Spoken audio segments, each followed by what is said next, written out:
Pojava koronavirusa i pandemije koju preživljavamo uticala je na mnoge segmente društva. Mnoge navike, način života i rada danas ne izgledaju kao početkom 2020. godine. U takvim okolnostima značajne posledice su osetili i mladi muzički stvaraoci na Kosovu, poput Ilde Krame iz Severne Mitrovice.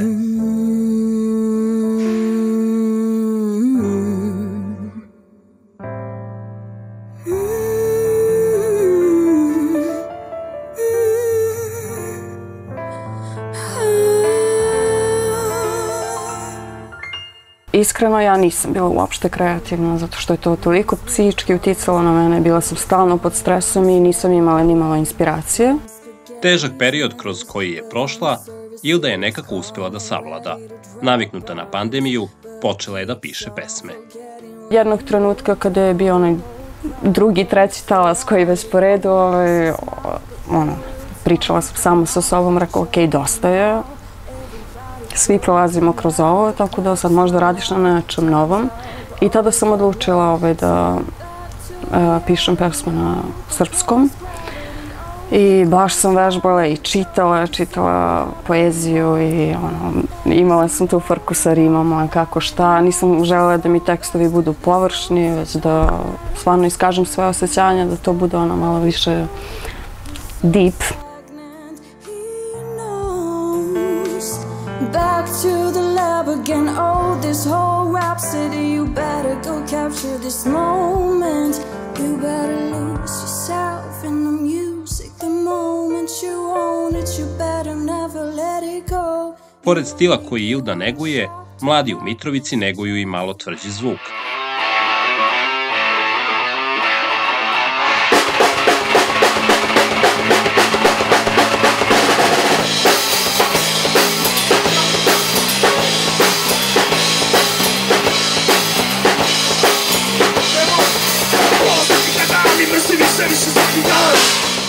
Marko iz punk benda Kambrija kaže da je COVID-19 uticao na razvoj sastava koji je nastao 2019.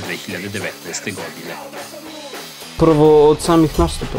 Imali smo, mislim ne zakazano, ali planirali smo da odemo i sa društvom iz Beograda da se iscijamo, da odemo gore, da odsviramo nešto. I generalno i probe, imali smo mnogo manje proba. I eto, to otprilike to, ali dosta je uticalo na nas kao novi band, pošto generalno 3 godine nije nešto mnogo vremena za bilo šta. Prema Markovim rečima, mere ograničenog kretanja koje su bile na snazi uticale su i na samu kreativnost Kambrije. Kreativno smo bili iscrpljeni. Šalim se, malo je to uticalo na nas na nekako čudan način, neću da kažem da nas je to usporilo ili da nismo imali motivacije da to radimo, ali jednostavno vreme tako dođe i druge neke obaveze, pa to malo treba da se stavi na halt, malo da se udari. Članovi Kambrije nadaju se da uskoro neće biti nikakvih mera, a samim tim ni prepreka za nastupe. Dok se to ne desi, Mihajlo iz istoimenog benda ima poruku za sve slušaoce bezveznog režima.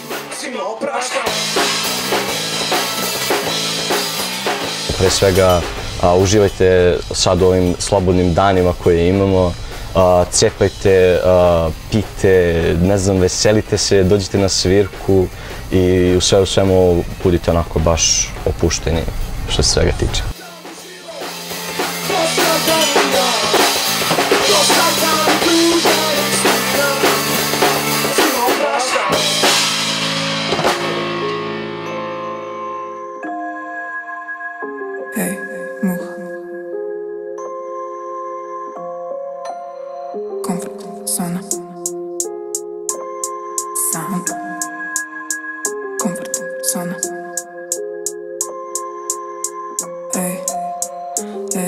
Poput mladih bendova na Kosovu, i mladi muzičari iz Bosne i Hercegovine suoče se sa sličnim problemima.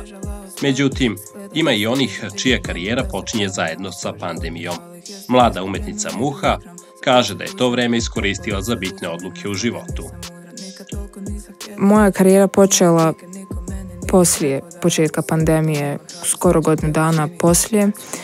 I nekako sam imala dosta vremena od kako je počela bila pandemija da se pitam stvarno šta želim da uradim, da li mogu da nekako probam svoje snove ostvariti. I tako sam shvatila tokom pandemije da možda mogu i tako sam počela. Na ovim prostorima nema puno devojaka koje se bave hip-hop muzikom. Muha kaže da je, pored pandemije, i to uticalo na njenu prepoznatljivost. Nije bilo definitivno nikakve cure na sceni koja je tada repala ili radila nešto što se bliži repu. Tako da, vjerovatno je pomogla pandemija i to što su ljudi bili obraćali puno pažnje na društvenim mrežama, ljudi su baš bili samo online. Muha kaže da nije sigurna kako bi izgledala njena karijera da nije bilo pandemije u kojoj su ljudi bili više online, ali sa druge strane misli da bi festivali, kojih je tokom pandemije bilo malo, pozitivno uticali na njenu muziku. Možda bi više svirala da je bilo više festivala koji su se dešavali, ali možda ne bi više svirala da ne bi više nastupala da nije sve stalo prije nego što sam počela. Jer zbog toga što sam rekla u drugom pitanju, zbog pažnje koje sam dobila, možda djelomično zato što su ljudi obraćali pažnje, bili online tad. U Mostaru se svira punk. Jedan od članova benda Krastalno jasno, Luka Marjanović, smatra da u regionu ima malo tvrdog zvuka, ali da u Bosni i Hercegovini baš nedostaje. Tvrdog zvuka na sceni danas, to je isto samo pitanje po sebi, jeli? Negdje ga ima dosta, negdje ga nema nikako. Na primjer, kod nas u BiH skoro pa ga nema nikako. Luka je optimista kada je u pitanju muzički život i veruje da će mere izazvane koronom lagano prestati da postoje. To će omogućiti i više koncerata i nastupa. Mislim da je korona ovako, znači godinu dana je imala ogroman utjecaj na nastupe, zadnjih godinu dana baš i nema. I mislim da se i bližimo sa nekom trenutku kada i neće stvarno imati buduće pretjerano nekog utjecaja. Počeli su već koncerti da se događaju u Mostaru, u nekom, imaju svoje neke stalne termine, tako da se sve lagano vraća koliko toliko staro, normalno. Krastalno jasno, prema rečima Marjanovića, sprema novi album. Objavit ćemo album ove godine, nadamo se, na kojem bi trebale biti neke suradnje sa našim prijateljima, što na instrumentima, što na vokalima, tako da bit će to interesantno, možda čak neka kombinacija krast punka sa repom, ali o tom potom. Podrška alternativnoj vrsti muzike u ovim vremenima je veoma bitna, kaže za bezvezni režim Luka Marjanović. Za one koji su dio publike, idite na koncerte, podržite koncerte, sve koncerte u vašoj sredini, pogotovo alternativne scene, i svirajte punkčinu, ljudi, svirajte punk, ko što kaže Eluj, svirajte punk, svirajte ga.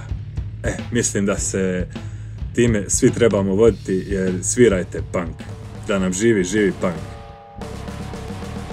Definitivno je pandemija ostavila posljedice na muzičku scenu, ali glasnoća i kreativnost mladih muzičara na Zapadnom Balkanu svakako ima ogroman potencijal da nadjača svu buku izazvanu pandemijom koronavirusa.